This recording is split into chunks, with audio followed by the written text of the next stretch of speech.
Hey everyone, and welcome. Today we're diving into one of the most incredible chapters of the Quran, Surah Ar-Rahman, but we're going to look at it through the eyes of Sufi mystics. We're going to explore this idea that the entire universe, and yeah, our own souls, are woven from the fabric of mercy and balance. So let's get started.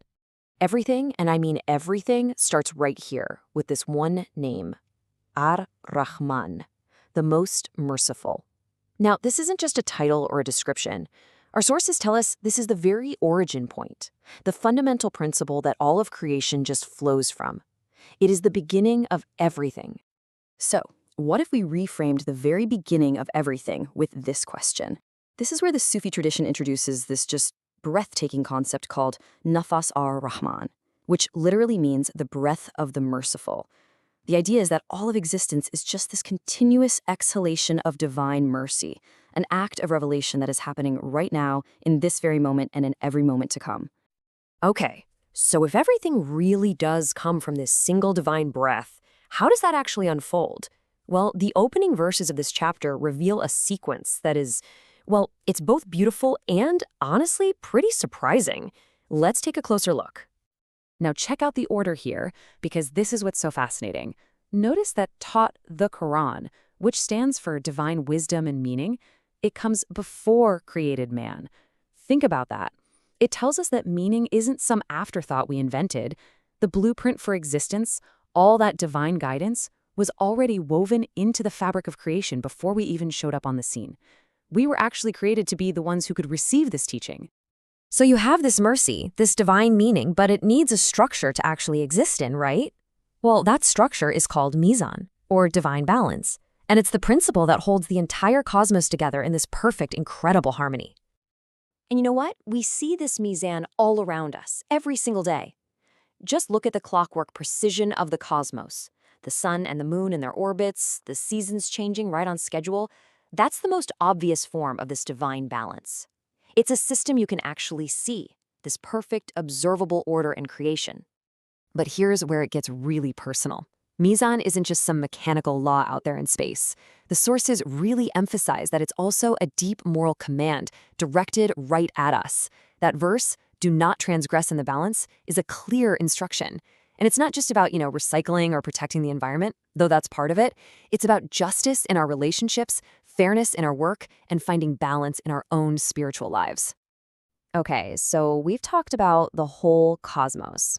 But now, we're going to bring it way, way down to the most intimate space we know. Because this grand universal balance, it has a direct reflection inside each and every one of us. So, where is it? Where do we find this intricate cosmic scale within ourselves? Where's the mirror? According to the mystics, it's the human heart. The heart is the microcosm that reflects the macrocosm. It's actually designed to hold the very same divine balance that governs the stars. And what's so cool is seeing how different Sufi masters understood this inner balance. For Imam Kushetri, it was like our conscience, that inner scale that helps us tell right from wrong. For Ibn Arabi, it was about finding harmony between different divine qualities within us, like balancing our compassion with our strength. And for Rumi, it was all about that crucial, sweet spot between the mind and the heart, between intellect and love. So here's the key idea that really ties this all together. It's this relationship between the infinite and the finite. Think of Al-Quran as this boundless, formless ocean of divine meaning. Al-Mizan, then, is like the perfect container, the measured form that allows that ocean to be held and expressed in our world. Ibn Arabi has this beautiful metaphor where he calls this balance a veil. It's the very thing that allows reality to show itself without, completely overwhelming and destroying us in the process. Okay, that was all pretty cosmic. So let's bring these huge concepts right back down to the ground beneath our feet. How do we actually see this mercy and balance in the physical world all around us? I mean, what a stunning way to put it. The earth isn't just some resource for us to use up, it's laid out for us like a carpet of compassion. And notice that phrase, it's for all living creatures, not just for people. That speaks to this universal, sustaining mercy that holds and supports every single being. And you can see this mercy in all the little details, can't you? The mizan, the balance, is right there in the design of nature. Fruits are protected by peels. Grains are wrapped in husks. It's this perfect system of protection and usefulness and beauty. Every flower, every seed, it's a tangible sign of this measured, compassionate order just doing its thing. So, this all sounds amazing, but how do we actually feel it? How do we connect with this huge cosmic rhythm in our day-to-day lives?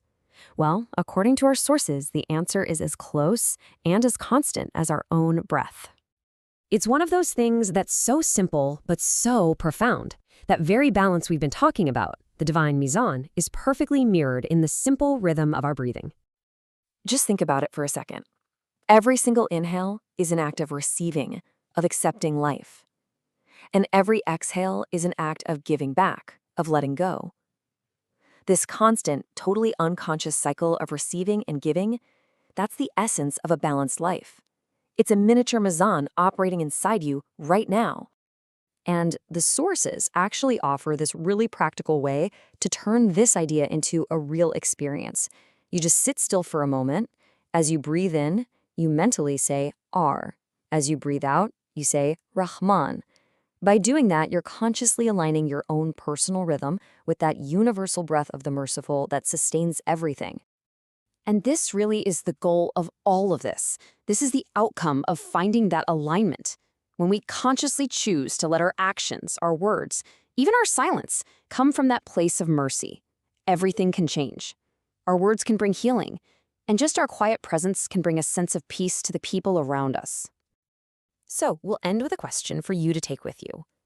Just looking at your own world, your work, your family, your own inner life, what's one small step you could take, maybe even today, to bring a little more harmony, a little more mizan into your life? How can you align yourself just a tiny bit more with that universal breath of compassion